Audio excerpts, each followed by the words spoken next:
IQOO সবচেয়ে কম দামে launch করে দিল তাদের বেস্ট একটি ফোনটা হলো IQOO Z9। ফোনটার ডিজাইনটা কিন্তু এক কথায় দুর্দান্ত।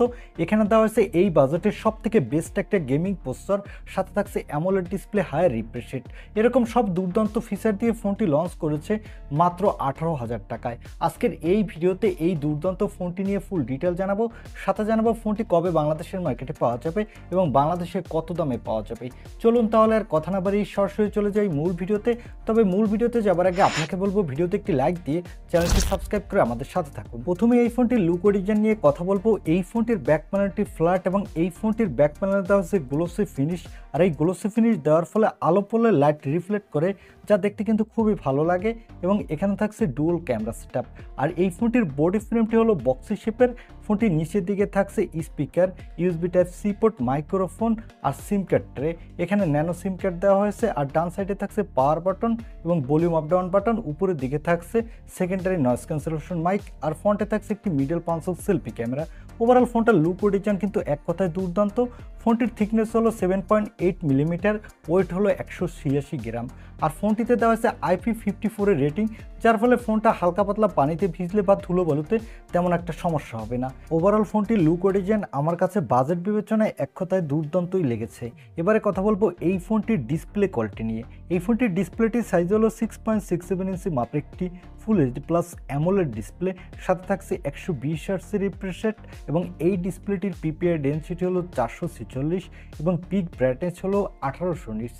এখানে 1800 নিটস পিক ব্রাইটনেস থাকার ফলে ডিরেক্ট সানলাইটেও এই ডিসপ্লেতে আপনি কোনো প্রকার ব্রাইটনেসের ঘাটতি পাবেন না। এবং এই ডিসপ্লেটির স্ক্রিন টু বডি রেশিও হলো 91% এবং ডিসপ্লেতে প্রোটেকশন দেওয়া আছে ড্রাগন টেইলের প্রোটেকশন। ওভারঅল ফোনটার ডিসপ্লে কোয়ালিটি কিন্তু এই বাজেটে ওয়ান অফ দ্য বেস্ট। এবারে কথা বলবো এই ফোনটির ক্যামেরা কোয়ালিটি নিয়ে। আগেই বলেছি এই ফোনটির ব্যাক সাইডে দেওয়া হয়েছে ডুয়াল ক্যামেরা সেটআপ, যার প্রাইমারি লেন্সটি হলো 50 মেগাপিক্সেলের। এখানে থাকছে OIS এর সাপোর্ট। এই সেন্সরটি হলো Sony IMX882 সেন্সর। সাথে পাবেন 2 মেগাপিক্সেলের ডেপথ সেন্সর। এই ফোনটির ব্যাক ক্যামেরা দিয়ে আপনি 4K তে ভিডিও রেকর্ড করতে পারবেন এবং এই বাজেটে আপনি ভালো কোয়ালিটির ফটোগ্রাফি তুলতে পারবেন। তবে এখানে যদি একটি আল্ট্রা ওয়াইড লেন্স থাকতো তাহলে এই ফোনটির আল্ট্রা ওয়াইড ভিউটা আর একটু বেটার হতো। আর এখানে সেলফির জন্য থাকছে 16 মেগাপিক্সেলের সেলফি ক্যামেরা। এই ক্যামেরাটি দিয়েও আপনি ফুল এইচডি ভিডিও রেকর্ড করতে পারবেন, আর এখানেও আপনি ভালোই সেলফি তুলতে পারবেন। চলুন এবার এই ফোনটির ব্যাক ক্যামেরার কয়েকটি ফটো স্যাম্পল দেখে আসছি, তাহলে আপনাদের বুঝতে সুবিধা হবে এই ফোনটির ব্যাক ক্যামেরা কোয়ালিটি কেমন।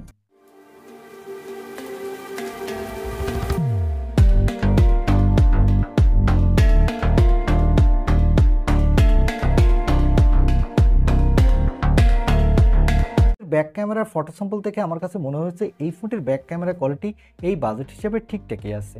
এবারে কথা বলবো এই ফোনটির পারফরমেন্স নিয়ে।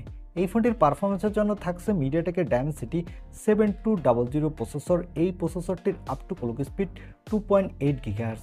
এখানে আপনি ভালো মাল্টিটাস্কিং করতে পারবেন, সাথে পাবজি ফ্রি ফায়ারের মতো গেমগুলো আপনি কোনো প্রকার ল্যাগ ইস্যু ছাড়াই স্মুথলি খেলতে পারবেন।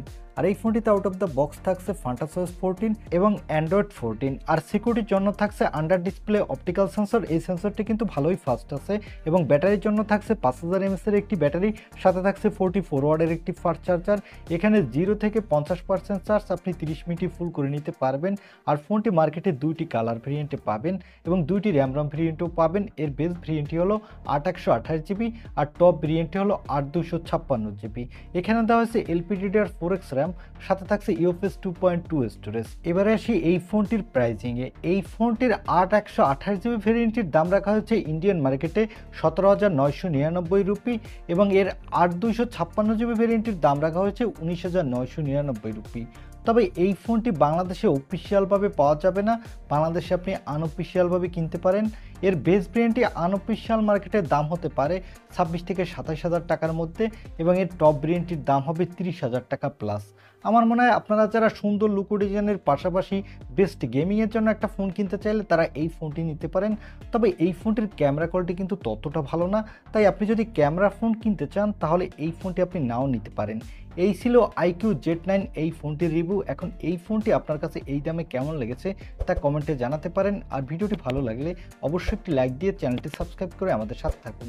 দেখা হবে নেক্সট ভিডিওতে। আজকের মতো আল্লাহ হাফেজ।